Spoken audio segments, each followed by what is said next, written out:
A long overdue tech talk with Andrew Thomas from digitalnexa.com, famous for the Digital Growth Show on multiple formats. It's great to have you back. Good, man. How's it going? You okay? I don't know why we haven't been doing this. Well, I know why we haven't been doing this. I know why we've been doing it. You've been too busy. Exactly. Yeah, no, it's good to be back. Yes, the famous tech show first, I think. It is. Obviously now infamous Digital Growth Show. But how are we doing? You good? I'm doing really well, and just stuff going on, and I'm constantly bemused in the world of technology. Yeah, a good one. Have a good one happen, and I don't know if this has happened to you. Of course, it's happened to you. You're rocking two phones right now. I am. Yeah. It's a weird one. I'll tell you about it in a minute. Why? Yeah. So my youngest, who is riding home from work the other night, and I don't know how this happened, but he's riding home from work. He's got his iPod, what are they called? AirPods in, hooked up to his phone. Yep. He loses his phone though, somewhere on the ride, but the AirPods were still working, so I don't know how far those things work for. It's about 50 meters, I think. So I don't know where he lost his phone or maybe it just stopped and he figured out. Right. Anyway, so he loses his phone and can't find it. Right. Goes for find my phone. He lost his phone in the city. Someone saw that thing on the side of the road, picked it up, turned off the power right away. So they were professional. They knew to turn it off.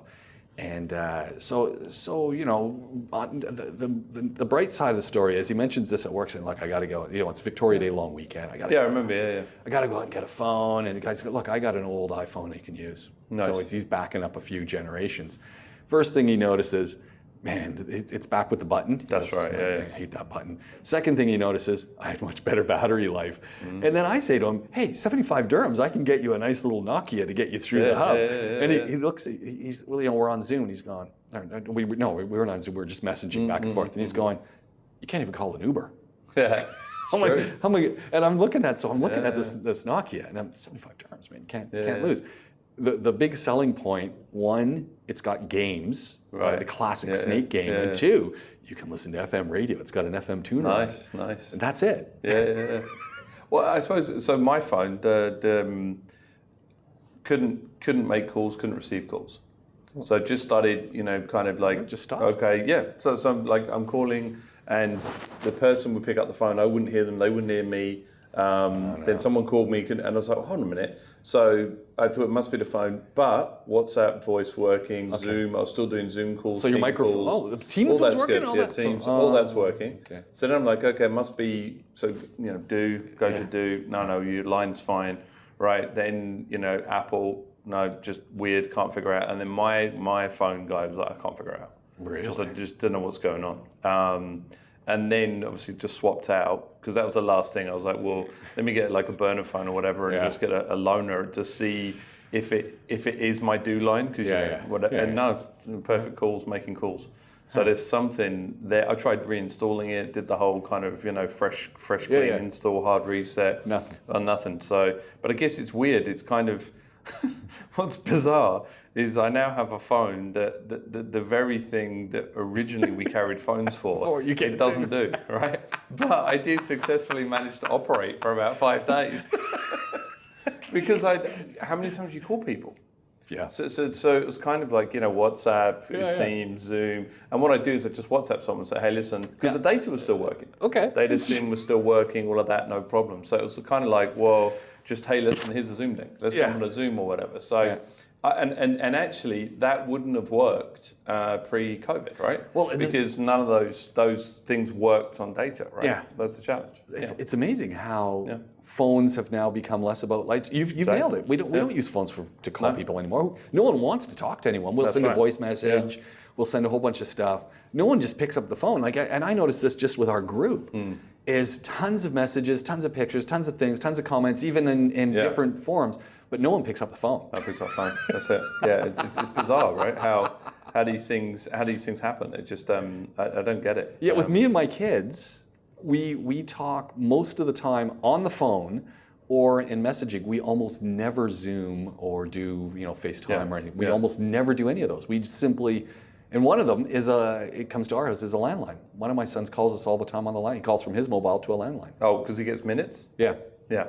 And so I thought that's really odd. It's like, what, do you want to Zoom? It's like, oh, no, talking on the phone's okay. Yeah, there's a couple of people I've spoken to recently, just from a meeting perspective, kind of old school on the phone. and I guess I don't know why we lost that. It seems as though, especially kind of locally, some things we don't need to see. Yeah. So and I'm kind of, it's kind of interesting because of COVID and because of where we've gone in the last 18 months now. The ability to say to someone, well, let's just meet virtually.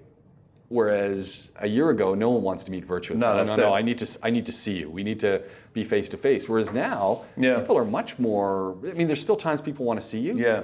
But often after you saw them, it's kind of like, well, why do we actually get together? What do we need to get together for? Yeah, there's still a nervousness, I think, associated to kind of physically meeting people, right? I think that's still there, and I don't know how long that's going to be there. I think with people and you kind of know how they operate, and perhaps they've had a vaccine and all these kinds of things. There's more of an acceptance to perhaps meet with them, but there's definitely that personalised communication has changed, right? But yeah, so I'll have a new phone kind of in the next couple of days. What are you getting? What are you going for? I don't know. Just iPhone. organised it through whatever. Okay. Yeah, the iPhone. The latest iPhone. Yeah, I'm not going to bother mucking around with changing handsets and stuff. I mean, I'm happy with the iPhone, the way it's set up, and also it'll take 2 secs just to obviously load in and do a backup, right? Yeah. So you're gonna get the big one though, like the really. No, not the Max one. No, I don't think so. Honestly, I haven't organised it. I was just like through work, can you get me a phone? So do a sitting it out. You got an Apple Watch? No, I haven't. No. It's amazing. Straight in with it. I just thought maybe after all this time. No, it's definitely I distinctly it's remember. a harder burn. Like, I mean, we were talking about it for the watch, and now we're on 6. I remember we were in the closet at the ARN studios. Yeah. Amit had just gotten his new one, and you were all over it. Amit Watch 3 or something. Watch 2. You were onto it. You were going to have it. I was like, yeah, you know what? For sure, I'm within the next. I go through real cycles of love with it, where it's like, I don't know how I'm going to not live with that. But then I see people who have it, and they're like this the whole time. Oh, yeah. And they're kind of, and I'm I just don't know if I want that now. So hold out your wrist there. Let's take a look. Yeah, both of us watchless. We've got no wearables on. No. And I go from love of, Fitbits, the Casios. I've got them both. Yeah. And I often say to the wife and to the kids, I need to get another one. They go, you don't wear them. Don't wear them. Why are you going to get one? My wife, she wears a Fitbit, and she's got it synced up to her phone. Right. She has the ringer off on her phone, the notification off, but she gets everything on her wrist. She's always, and like you said, it's always on. My stuff comes to the phone. I hear it beep, and you get, your phone's ringing. You want me to answer it? No. Yeah. I think that's. I mean, I don't know. It's like all of these things. I quite like the fitness element associated. So, I mean, I got a buddy that's all over the Whoop. The one that Joe Rogan kind of champions, and I like that. But I feel like people I've spoken to with the Whoop, it just tells you what you already know. Like, it's like, hey, listen, you haven't had enough sleep, Hey, listen, man, you said you had some beers last night. Like, it's like, I know, right? Okay, I don't know if I really need that electrical device telling me that, hey, listen, you didn't get enough sleep. I know, right? I realise I never do. So the only thing I quite like is the regular heartbeat thing and the that stuff on there. But again, it's. So look, I tell you why. It's kind of gone back to the only reason and this is not a good excuse to have it now. The only reason So we're talking about the wearable, right? No, the watch. The only reason I'd really want the watch now is because I found a Facebook group called Clockology. Got to be careful how I say that. You say that 3 times. Yeah, exactly. And it's an app that you create watch faces. And it's a whole community. And some dude has created this phenomenal Back to the Future, watch face with the flex capacitor and like working. And it took some time and date. And so because of that, I fell in love with it again at the weekend. I hadn't thought about it, honestly, for weeks. And then I was like, that'd be amazing. but really, to spend the best part of $500 on something just so you can have a Back to the Future. Oh, and it's not just that. He's done like Knight Rider, Airwolf, Street Hawk. Like, I mean, just it's phenomenal, right? Michael Vincent, Airwolf. Yeah. I miss Airwolf. Yeah, well, it's amazing. Blue Thunder, all that stuff. But it was just. Is it a good enough excuse to buy tech? I don't think so. Hey, listen, I want to ask you about this because it's spoken about this. Go for it. So the new iPhone update has the new privacy thing in there. Yeah. And I'm amazed that I've been hardcore not letting people track me. So basically, previously, this was the thing with Apple, where they're trying to increase privacy, right, on their handsets. And if you look at all of their ads in the States, all around privacy, and you've got to be private, and all these things. And I guess just in the past, it's something you just didn't really think about. No. But all of your apps are tracking your movement outside of their app, right? Yeah. So can we track you across multiple apps? And I've said no to every single one. Yeah. But I'm amazed how many of them popped up. Because obviously I'm opening new apps and stuff, and the first time I say, hey, listen, we want to track you. No, why would you want to track me? Yeah. You're a car hire company. Yeah. But I know why. They obviously want to target me from a marketing perspective. Yeah. But what's interesting, I'm not alone. So the study that's come out is only 3% of people are saying, you can track me. That's huge. Which is massive, right? Yeah. I think it was Inc. magazine or something. I just wondered how you manage your privacy on an Android device. So you're pretty private about stuff, or do you let people track you? Or it sometimes means I don't get apps because I'll say no, and it'll just say, well, then the app won't work. It's like, okay, I guess I'm not using this app. Yeah, that was the thing when I had my Android. What did I have? I had the BlackBerry. Yeah. When I had that, I was amazed because they're very open with, hey, listen, they want access to this, and this. And I always wondered on iPhone, are they doing the same thing and just not telling me about it? Yeah. But they did, I guess. So you're pretty hardcore on that. Yeah. Yeah. Okay. So it's it's interesting because I think we forget how much of our privacy we give away and what it gets used for. And you start to notice it more and more with what ads start popping up, and I'm starting to really notice that link in with Instagram and Facebook, and they are hardcore mining. They hardcore mine because you search for something, and next thing you know, all you're seeing is that stuff. Yeah, I mean, it's a challenge, I'll tell you, because I do quite like being targeted, right? Yeah. I'm going to give you an example. I was looking at wing nights, right? As we do. Beer and wings, that's where it's at. And basically, I was looking for it, and straight away last night, I must have got hit by 5 different wing places. And 2 of them I didn't know about. Okay. So I'm good, right? I don't mind being targeted, but then on the same point, I'm not letting anyone target me. So interesting dynamic, right? Yeah. Go back to the watch. I want a watch, but I won't buy one. Don't worry, you're going to start getting all sorts of messages about watches now from whoever's. I like punishing myself. Yeah. That's it. Yeah. No. You're still doing Zoom meetings? Yes. Have you noticed a year in to Zoom meetings and plus, some people still have not figured it out? As in, they don't have decent lighting. They haven't raised up if they're using their laptop camera. They're still giving me the nose shot. I was sitting in a meeting the other day, and I'm thinking, okay, it's a year plus in, and whoever's on the other side has got the laptop down, and they've got it angled so that it's hitting directly into the light. Right. Okay. And I'm just going, why? Why? And yeah, I guess some. I just don't get it. Or even the one that kills me. Another one is if you're in a big room and you've got multiple people. Why have you not put a nice headshot in? Why do you just still have the black box with your name? Yeah. Come on, people. Yeah. This is just. I don't know. I think there's a lot of people now that still don't have their camera on.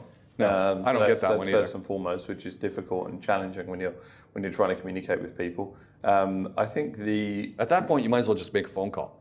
Yeah, I mean the only thing I would say is that sometimes it's just one of those things. I mean, one of my lights blew out the other day, and I haven't used my ring light for ages. And honestly, I was just I cannot be asked to get my ring light and get it out, and for a couple of last Zoom calls of the day. So. Yeah.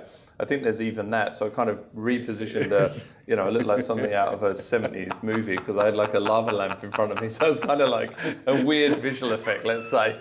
I thought they were calling in for something else. But I guess it's just priorities, right? Yeah. I think people, because you notice things like that, and I think because you edit audio and video, and you're just, very kind of particular about certain things, other people, frankly, just don't care. Clearly, that's what I'm getting the sense really, and I think, I'm not, Umi, who does all obviously videography and stuff, he I did a piece with him the other day, and he's like, oh man, these lights are epic. And I was like, yeah, they're epic, but they're showing up the grey in my beard. Like, what are you doing? You know what? This becomes another problem. So I use a green screen. So first of all, now I have to be very careful what shirt you wear, because otherwise you despair. But second, because of the green screen, I got a little bit of gray going on here on the fringes, and that does not work well on a green screen. Right, Green screen don't wear certain color shirts. Right? Yeah, this gray creates a little bit of. Hold on, how do you get away with a shirt color? Because you have every color under the sun. Oh, I have to really be careful that there's no green. I've got a green screen. So that's why you got your green on today. So this shirt can't wear because suddenly you got patches. Yeah. So it depends what you got behind you. What do you put behind you on the green screen? So I collect now images. So I'll be anywhere and I'll see something good. And it's like, oh, that's going to be a good. Right. What are you doing? Yeah, so I've got water treatments, different vistas. Grocery stores are really good depending on who you're talking to. Put up a grocery store aisle. Grocery store. Yeah, the cereal aisle. Just take a picture. Oh yeah. That's very cool. I like that. So I have lots of them now. And what was I using yesterday? It was a bunch of students, and I was at Dubai Safari Park. Okay. Oh, cool. And there was a booth. There was a booth actually that had a wonderful top to it. So I just took a picture of the top, a wall with some greenery. Yeah. And so I've got all sorts of them, cool. and sometimes video. But I found that I need to have the video in a tripod so that it's steady. You seen the video one of the guy who brings himself a cup of coffee? You seen that? Yeah. That's genius. I love that. So, but it becomes a real thing. Like I'm thinking, okay, what am I using? And and you adjust the image per the meeting. Yeah. Okay, cool. Yeah. Change them up depending on what we're doing, and I like that. And okay. And the lighting, I'm very particular about the lighting. Right. And making sure that I'm well lit. And if you're using a green screen, you want to make sure that it's well lit. Okay, all right. That's the key. Right. It kind of looks better, right? It does. Yeah, we toyed with the green screen stuff very early on in Zoom. Yeah. Very early on in Zoom, every single meeting I was in had like a Nexa background. Yeah. But I've just gone back to kind of regular white background to black. So white background in the background. Yeah. Background in the background. White background in the background.